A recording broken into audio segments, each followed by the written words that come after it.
You remember our venerable house, opulent and imperial. It is a festering abomination. I beg you, return home, claim your birthright, and deliver our family from the ravenous, clutching shadows. You have my attention. Hello world. Curses and madness be upon you all, my friends. I am Euclidean Vision, the emotional support, and I've been wondering a lot about Anubis lately. They keep getting brought up over time, and what they are is kind of often downplayed quite a bit, or the circumstances surrounding them are merely alluded to rather than expanded upon in any understandable way. And while I believe they might not be as inherently malevolent as we've seen them to be in Mission Statement, I do believe they have a very determinate role to play going forward into Overwatch 2. In fact, I believe that Overwatch 2 can't even happen without Anubis, and I'm going to try and prove to you why. And I'm not even going to beat around the bush about it really. My theory ultimately is that Anubis has been acquired by Talon to be used by Null Sector to control their robot army, so as to enact Zero Hour and the further events of Overwatch 2. Not convinced? Let's have a look at where we've come from and why I think these elements lead to this conclusion. The first real place we learn about Anubis is in the Mission Statement comic, where we learn that it's one of the god programs Overwatch quarantined after the Omnic Crisis, and that it's an incredibly powerful AI able to access and control other operating systems, including Omnics. And it is at least stated within Mission Statement that Anubis views humans as a threat to itself.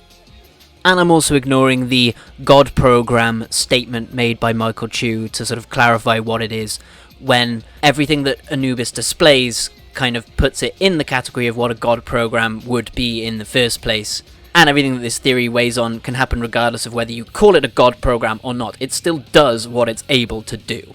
So, the next time that we actually hear about Anubis is in the Old Soldiers comic, where Talon and Reaper particularly express interest in accessing Anubis and hint that they may have some possible involvement in the breach itself.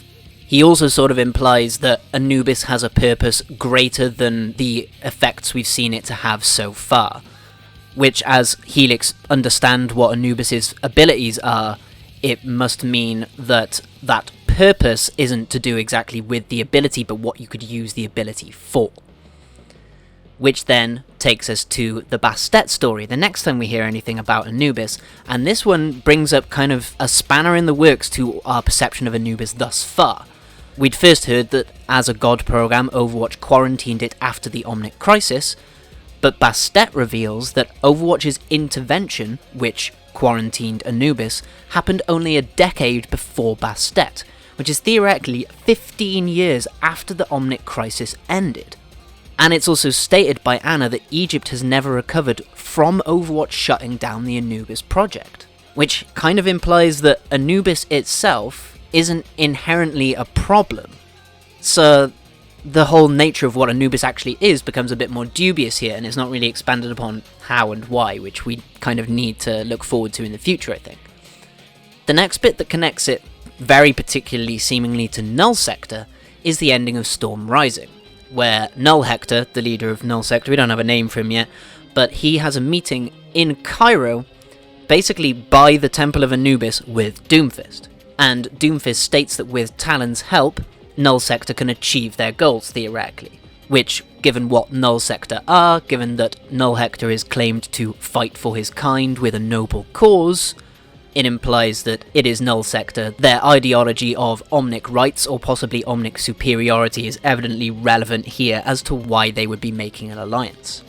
But this is all obviously offset by Maximilian getting captured in Havana, which leads to Doomfist's arrest in Singapore 3 weeks later, which costs him about 6 years of imprisonment, theoretically. But then upon his escape in Masquerade, that we saw obviously a bit beforehand, his final words, "We have a war to start," does have far more meaning given the situation of Overwatch 2 now, even though we knew that was sort of his intention in the first place. And then the thing that really wraps it all together is the new Mercy short story, Valkyrie, where we get to see indirectly Talon assaulting the Temple of Anubis, with like a full battalion of people plus Reaper. That's a far more aggressive assault than we've seen anything occur thus far with Anubis. So, the assumption by the end of that battle that we don't see the end of, but we do learn that Reaper survives and is heading to Europe, we assume that Talon obtain Anubis in that battle. That's like the clearest assumption thus far. We just don't have any genuine proof of that. But if they don't, then we're just back to the status quo. So I assume that they have stolen it, given the situation. Which leads us to Overwatch 2, and something that sort of really rubbed me the wrong way the whole way through, the trailers, the gameplay demo of the Rio mission. All the characters were referring to the Omnics as robots. Or at least the Null Sector's forces as robots. And I was like, but Omnics is a much cooler, more in-universe word. You don't need to dumb it down for us like that. Why is this a thing? And with the release of Valkyrie, that has led me to believe that ultimately the Null Sector forces are being called robots because the distinction between an Omnic and a robot is sentience. And literally by the definition of the word robot, the Null Sector forces that we see don't have wills of their own. They are being controlled via Anubis. That is my ultimate theory. As for some sort of greater reasoning as to why and how, I believe that from Null Sector's point of view, this would play into a machine-iterated logic, like how machine life thinks. An advantage of machines is that they can be devoid of feeling and understanding and execute orders with no further moral ideology being relevant. That's a very efficient way to carry out warfare, and they can see that as an advantage in themselves, and they can use it to their advantage here. It could also be argued from Null Sector's point of view that they don't wish for their own kind, Omnics, to suffer the trauma of war. So they use robots controlled by an artificial intelligence which maybe is superseded by another being, we'll get into that, so they can use the best means at hand to preserve what is left afterwards. Like, if annihilating humanity and achieving machine superiority is their goal, it seems that more some kind of equality is more in mind given their cooperation with Talon, but there's always room for double crosses and stuff like that. Why I think that this would come from Null Sector's view, thinking past this war.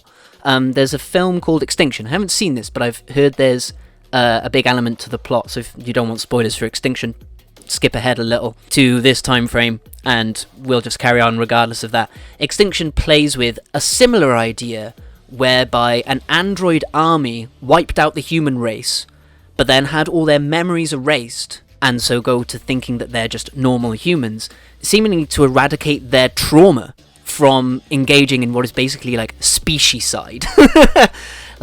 It makes sense that to preserve a greater peace beyond war, to rid the people who won that war of their trauma, and when your machine life doing something like that is far more morally applicable to them. A machine would probably be much more willing to have their memory erased to spare them the trauma of war, because, hey, I'm a machine, you can erase my memories, quite easily. I can do that. Oh look, I just deleted my memories of war. I feel better now. I can live a life with, there's humans still? Okay, I don't mind. Do you know? You can achieve a greater balance post-war by waging war in this way. And even if you ignore ideology, it makes for an efficient, sizable, mobile and obedient army if you use Anubis to just wage war with robots. They can't suffer any loss of morale or question the moral implications of their actions. They just carry out orders.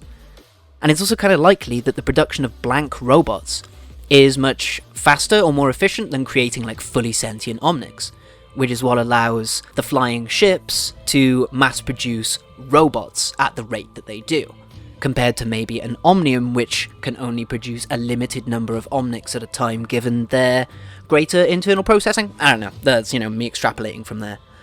But then looking at it from Talon's point of view, acquiring Anubis allows Null Sector to stay underground until the moment is right, but then also gives Talon a controllable element for their proxy war, because that's what this is. Talon is waging a proxy war, across the entire world.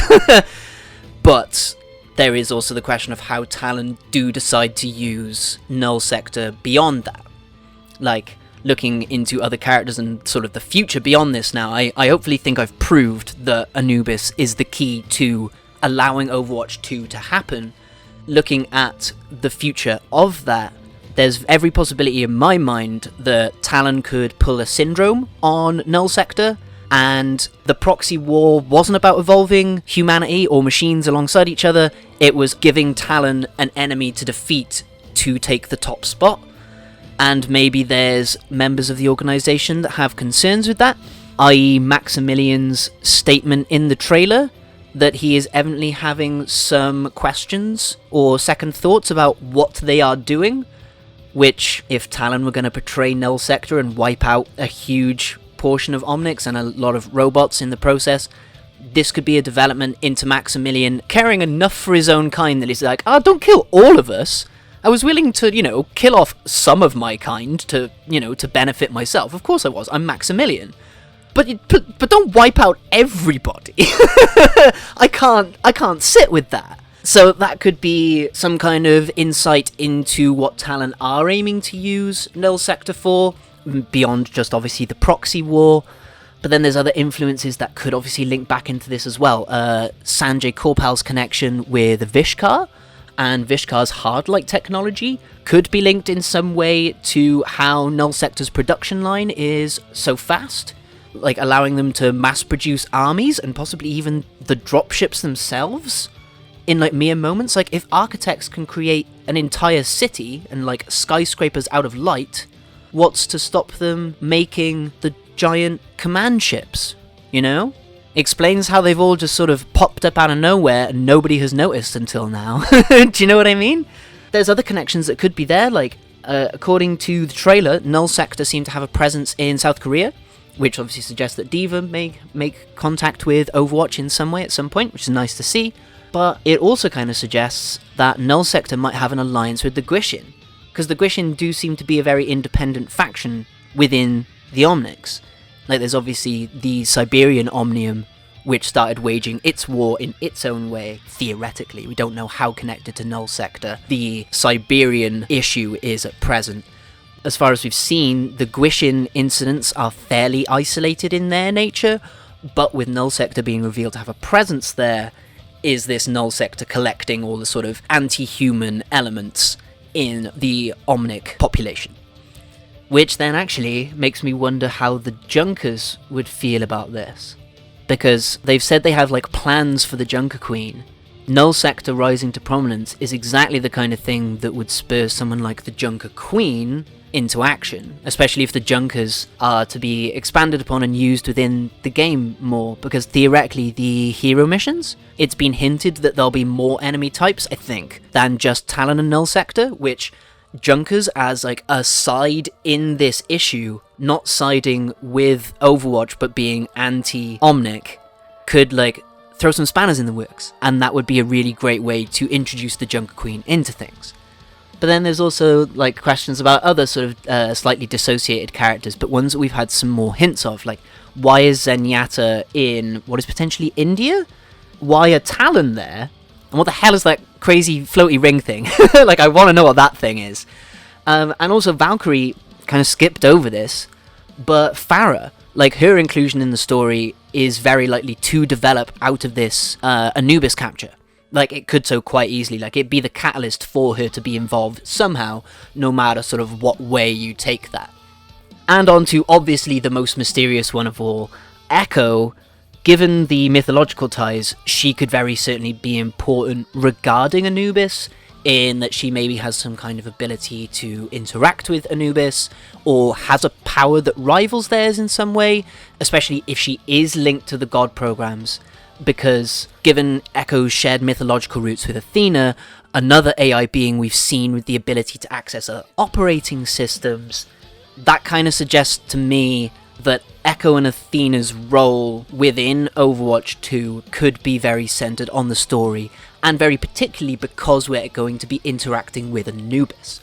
And it's also kind of possible, I think, that looking at Anubis, that Null Hector applies to Anubis in some way as well. Maybe like an analogue for how Echo applies back to Athena, who both have the shared Greek mythology, we could see Null Hector sharing a mythology with Anubis in some way, and maybe due to that connection is able to utilize Anubis's powers or serve as a host or a focus for them, or maybe even the two sort of fuse together.